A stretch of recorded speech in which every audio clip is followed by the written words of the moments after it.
Well, friends, on the last Steckline Report, I told you there was going to be a wheat tour in the state of Kansas. It's all over but the shouting, and the shouting isn't very loud. I'm standing in one of my fields on the Ponderosa. This is some pretty good ground, some of the better ground that I've got. And this will tell you right quick what I'm going to talk about as you look at this sorry-looking crop in 60 seconds. Stand by.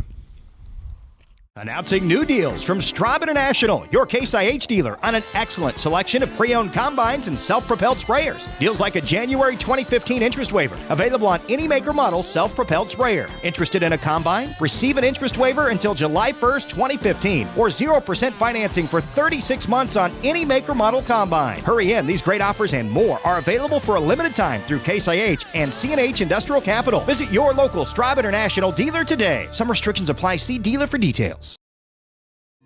My grandfather came across the plains from Missouri in the 1860s and ran a hotel and stage stop here with livery stable, and it's been in the family ever since. We run probably about 100 cows here and 250 over at the other ranch. I'm sure there are other banks we could have dealt with, but they've been so friendly and know what the ups and downs are in the business. American Ag Credit is like a family for us for financial help.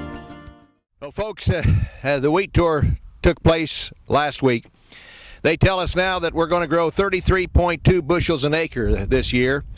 That's down from 38 bushels last year. And I got to tell you, 260.6 million bushels total for the Kansas crop is one of the lowest since 1996. And quite honestly, it's one of the poorest crops that we've had here on the Ponderosa in south central Kansas that we've ever had. We've farmed here since 1974. I've never seen wheat this short. In fact, I don't think this combine of mine will get down here this far. And guess what?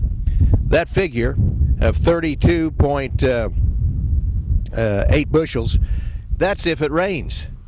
And we don't have much in the forecast. If this doesn't get some rain, it's just headed out, there'll be no grain in there. And there is some loss already in there for some freeze damage. We've got a mess. Folks, I don't believe that we're going to have a 33.7 bushel crop. I just don't believe it's going to happen. Now, if it would rain tonight, I'd have to kind of change my mind a little bit. But they looked at it last week. It's already gone downhill. So with that in mind, folks, what's going to happen? I don't know. The old price of wheat, you've been seeing it going up.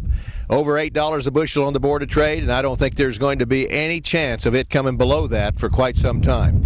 Needless to say, the spring crops will have some impetus on what this cash wheat market will have, but not much.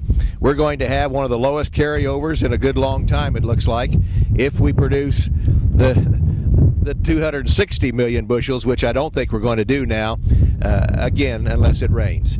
However, as we look at this old crop, if we could get the 33 bushels that they say is out here, it wouldn't be so bad at $8-9 a bushel. In fact, I wouldn't be a bit surprised to go over $9 a bushel, because this is one of the better areas of the state.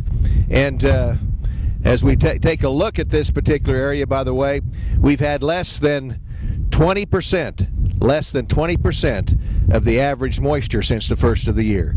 So this is quite a mess. You can see down below here, a lot of these tillers have died, all because of lack of moisture.